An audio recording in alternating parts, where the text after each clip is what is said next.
Scary Fables. The Whispering in the Basement. I never liked basements, but I never feared them either. Until I moved into this house. It was old, with creaking floors and walls that sighed in the night, but I could live with that. What I couldn't live with was the basement. It felt wrong the moment I stepped down there, the air thick and cold, even in summer, and the single light bulb swaying gently, though there was no draft.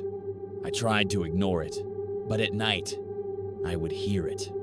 Soft voices rising through the vents, like a radio turned down low. The whispers would come in waves, too soft to understand, but sharp enough to snap me awake. One night, I pressed my ear to the floor, trying to hear what they were saying.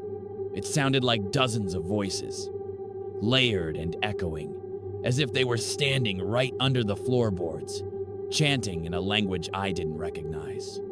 Sometimes, it sounded like laughter. Other times, like crying. I tried to tell myself it was just the house settling, but deep down, I knew it wasn't. The first time I went down there at night, I had woken to a loud thump, like something heavy had fallen. I grabbed my flashlight and crept down the stairs, the steps groaning under each footfall.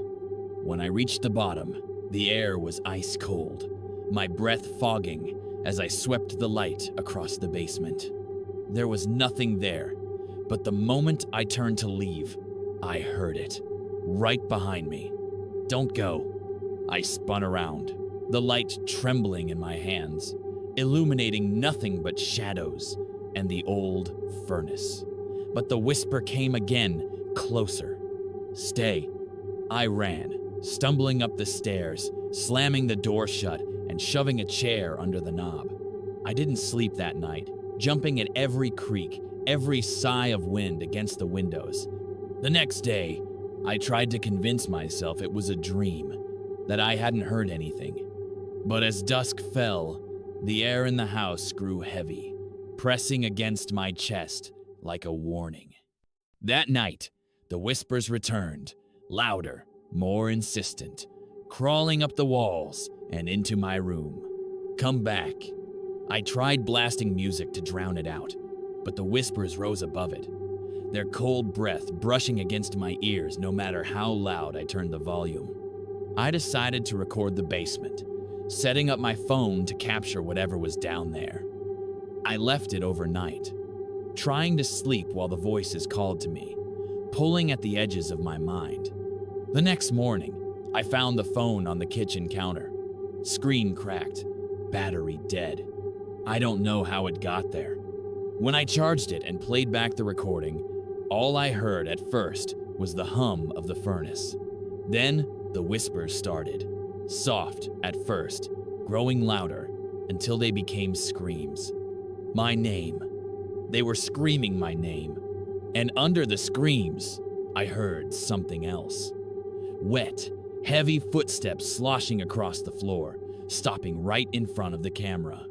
For a moment, the screen turned black, as if something was standing over it, blocking the light.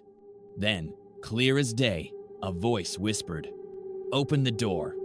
I moved out of the house the next day, but I still hear the whispers when I try to sleep, calling me back, promising me things in the dark. Sometimes, when I close my eyes, I see it. A tall, thin shape, standing in the corner of the basement, its head tilted, mouth wide and dripping, whispering words I can almost understand. Now, in every place I stay, I hear them beneath the floor, whispering, scratching, promising they can stop the nightmares if I just go back. Last night, I woke up at 1:27 a.m. to find my front door open. The cold air smelled like the basement, damp and old.